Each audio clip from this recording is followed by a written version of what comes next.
Nah, adik-adik, kakak mau nanya, siapa yang masih ingat ayat hafalan minggu lalu? Masih ingat gak? Nah, kakak ingatkan lagi ya ayat hafalan minggu lalu. Yeremia 17 ayat 7. Diberkatilah orang yang mengandalkan Tuhan, yang menaruh harapannya pada Tuhan. Yeremia 17 ayat 7. Diberkatilah orang yang mengandalkan Tuhan, yang menaruh harapannya pada Tuhan. Kita hari ini akan memulai ibadah kita. Adik-adik duduk yang manis ya. Jangan jalan-jalan, jangan lari-lari, dan jangan makan-makan sambil ibadah, oke? Berikan sikap yang terbaik selama beribadah kepada Tuhan. Sekarang kita memuji Tuhan, kita angkat lagu pujian Jagalah Hatimu Terhadap Dosa.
Adik-adik sekarang boleh duduk kembali.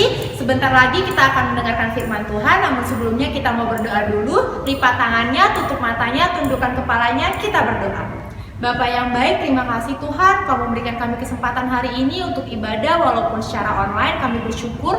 Ya Bapak, sebentar lagi Tuhan kami akan mendengarkan firman Tuhan. Berikan kami pengertian agar kami dapat mengerti firman Tuhan dengan baik. Dan Tuhan Yesus berkati juga kakak yang akan menyampaikan firman Tuhan. Terima kasih ya Bapak, hanya dalam anakmu kami bersyukur dan berdoa. Amin. Adik-adik, hari ini kita akan mendengarkan firman Tuhan yang terambil dari Kejadian 27 ayat 1 sampai 40. Nah, kita nonton videonya dulu ya. Selamat menyaksikan.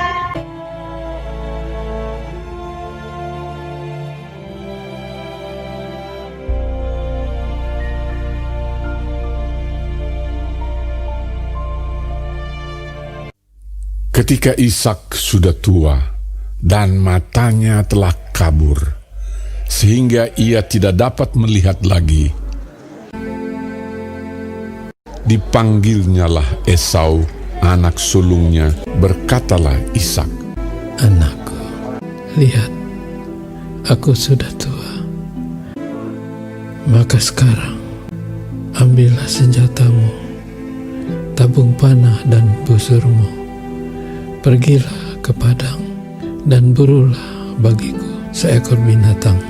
Olahlah bagiku makanan yang enak, supaya aku makan, agar aku memberkati engkau." Tetapi Ribka mendengarkannya.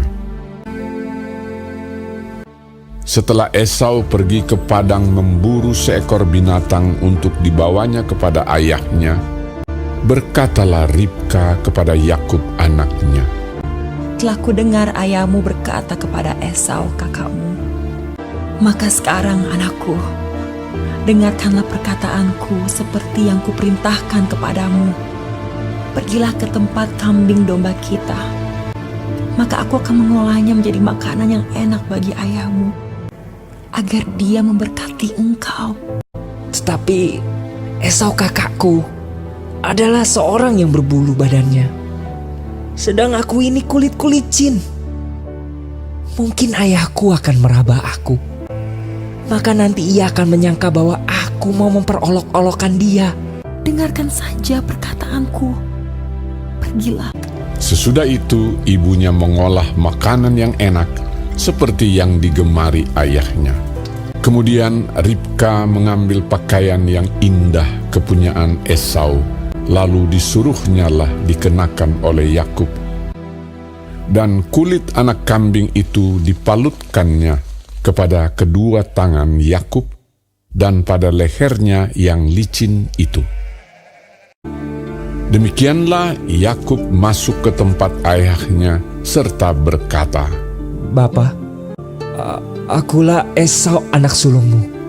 Maka Yakub mendekati Ishak, ayahnya, dan ayahnya itu merabanya serta berkata, Kalau suara Yakub, kalau tangan Esau, dekatkanlah makanan itu kepadaku, supaya aku makan daging beruang masakan anakku.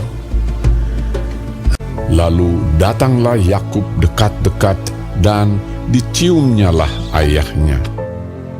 Diberkatinyalah dia, katanya, Sesungguhnya bau anakku adalah sebagai bau padang yang diberkati Tuhan. Allah akan memberikan kepadamu embun yang dari langit, dan tanah-tanah gemuk di bumi, dan gandum serta anggur berlimpah-limpah. Bangsa-bangsa akan takluk kepadamu, dan suku-suku bangsa akan sujud kepadamu. Jadilah tuan atas saudara-saudaramu, dan anak-anak ibumu akan sujud kepadamu. Siapa yang mengutuk engkau, terkutuklah ia, dan siapa yang memberkati engkau, diberkatilah ia. Dan baru saja Yakub keluar meninggalkan Ishak ayahnya, pulanglah Esau kakaknya dari berburu. Ia juga menyediakan makanan yang enak, lalu membawanya kepada ayahnya. Bapa, bangunlah dan makan daging buruan masakan anakmu, agar engkau memberkati aku. Siapakah engkau ini? Sahutnya, Akulah anakmu, anak sulungmu, Esau. lalu terkejutlah Ishak dengan sangat serta berkata, Aku telah memakan semuanya dan telah memberkati dia. Adikmu telah datang dengan tipu daya dan telah merampas berkat yang untukmu itu. Meraung-raunglah ia dengan sangat keras dalam kepedihan hatinya. Berkatilah aku ini juga, ya Bapa. Sesungguhnya tempat kediaman akan jauh dari tanah-tanah gemuk di bumi, dan jauh dari embun dari langit di atas. Tetapi akan terjadi kelak apabila engkau berusaha sungguh-sungguh, maka engkau akan melemparkan kuk itu dari tenggukmu. Hak kesulunganku telah dirampasnya, dan sekarang dirampasnya pula berkat yang untukku. Bukankah tepat namanya Yakub? Karena ia telah 2 kali menipu aku. Esau menaruh dendam kepada Yakub karena berkat yang telah diberikan oleh ayahnya kepadanya.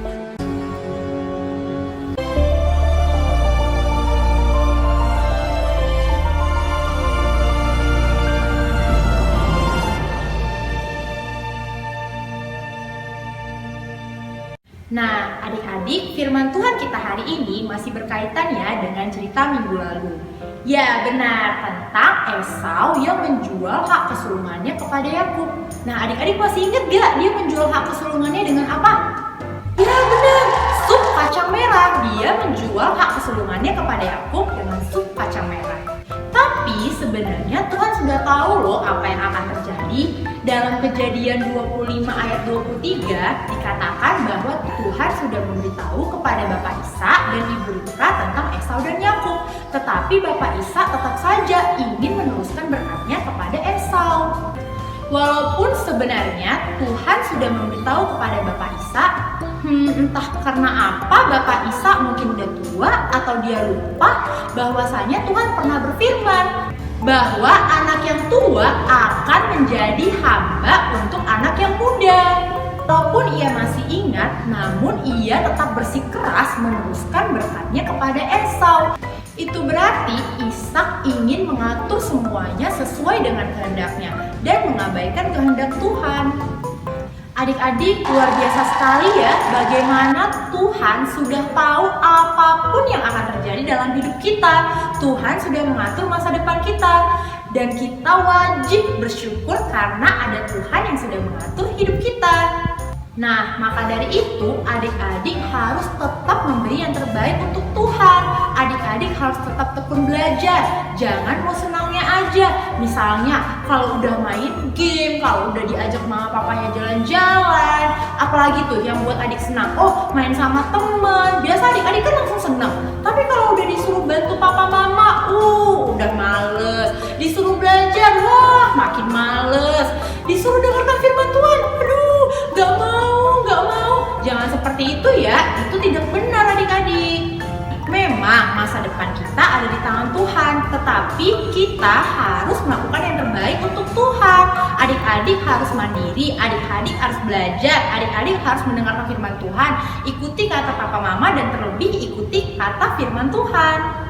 Adik-adik, apapun yang adik-adik inginkan bagi diri adik-adik maupun untuk orang lain, semuanya harus atas kehendak Tuhan, bukan atas kehendak diri kita sendiri. Jadi mulai sekarang adik-adik udah bisa mendoakan semua rencana adik-adik kepada Tuhan. Walaupun adik-adik masih kecil, tetapi dari sekarang adik-adik udah bisa mendoakan segala cita-cita dan keinginan adik-adik kepada Tuhan. Karena itu tandanya kita bergantung kepada Tuhan dan kita mengakui bahwa masa depan kita ada di tangan Tuhan. Dan nantinya Tuhan akan memberikan yang terbaik sesuai dengan maunya Tuhan untuk adik-adik. Adik-adik, ternyata Ibu Ribka juga berusaha memperoleh berkat bagi Yakub anaknya. Nah, jika Ibu Ribka mengingat firman Tuhan yang mengatakan bahwasanya anak yang tua akan menjadi hamba bagi anak yang muda, maka apa yang dilakukan Ibu Ribka itu bertujuan baik. Tetapi cara yang dipakai Ibu Ribka itu salah. Dan Yakub juga mengikuti siasat yang dilakukan oleh ibunya. Tuhan tidak menyetujui apa yang dilakukan Ibu Ribka dan Yakub anaknya karena mereka ingin mendapatkan berkat dengan jalannya sendiri, dengan tidak mengikuti Tuhan. Sehingga akibat yang harus ditanggung Yakub adalah Yakub harus melarikan diri dari kejaran Esau abangnya. Benar ya adik-adik, kalau curang, tidak jujur, bohong itu jelas tidak baik walaupun tujuannya untuk mendapat berkat Tuhan. Tuhan tidak suka dengan cara kita yang curang, tidak jujur, bohong. Sebab curang itu jelas cara yang salah dan tidak berkenan di hadapan Tuhan. Kalau kita berbuat curang, pasti hati kita nggak nyaman, gelisah, takut. Dan juga adik-adik, curang itu kan menyusahkan orang lain karena dia mengambil hak orang lain. Nah, curang juga bisa menyebabkan kita jadi berantem, marah, gak temenan lagi sama teman kita. Nah, coba adik-adik, banyak banget kan gak enaknya kalau kita berbuat curang. Berarti lebih baik berbuat jujur. Nah, berbuat jujur itu bukan hanya berbicara soal perkataan saja, tetapi juga soal tindakan. Misalnya, adik-adik pada saat ulangan, adik-adik jangan mencontek. Atau misalnya, adik-adik mau beli buku, papa mama udah kasih uang. Kalau ada kembaliannya, adik-adik harus balikin. Gak boleh diambil. Itu contoh tindakan tidak jujur. Adik-adik, Tuhan menyayangi orang yang jujur dan tidak berbuat curang. Meskipun Esau sudah kehilangan berkat dari bapaknya Ishak, tetapi Tuhan berjanji jika Esau tetap jujur dan bekerja keras, maka Tuhan akan memberkati hidup Esau menjadi lebih baik lagi. Jadi firman Tuhan kita hari ini mengajarkan kita yang pertama, kita harus bersyukur karena masa depan kita sudah di tangan Tuhan. Tuhan sudah menyiapkan masa depan yang terbaik untuk kita. Dan adik-adik sejak dari kecil harus melakukan tugas adik-adik dengan sungguh-sungguh sebagai anak Tuhan Yesus. Yang kedua, adik-adik jangan lupa akan firman Tuhan. Adik-adik jangan lupa akan larangan-larangan pegangan dalam firman Tuhan, biar adik-adik tidak sembarangan melakukan apapun sesuka hati adik-adik. Nah adik-adik, kehidupan kita sudah diatur loh dalam firman Tuhan. Maka dari itu adik-adik dari kecil sampai besar nanti harus tetap menyukai firman Tuhan. Yang ketiga, kita belajar untuk selalu berbuat jujur. Karena mata Tuhan selalu melihat apapun yang kita lakukan dan kita kerjakan. Nah adik-adik, Tuhan Yesus memberkati adik-adik ya untuk terus melakukan yang terbaik untuk Tuhan. Adik-adik, minggu ini ayat hafalan kita terambil dari Amsal 1 ayat 7. Amsal 1 ayat 7. Boleh dibuka ya Alkitabnya. Kakak bacakan. Amsal 1 ayat 7.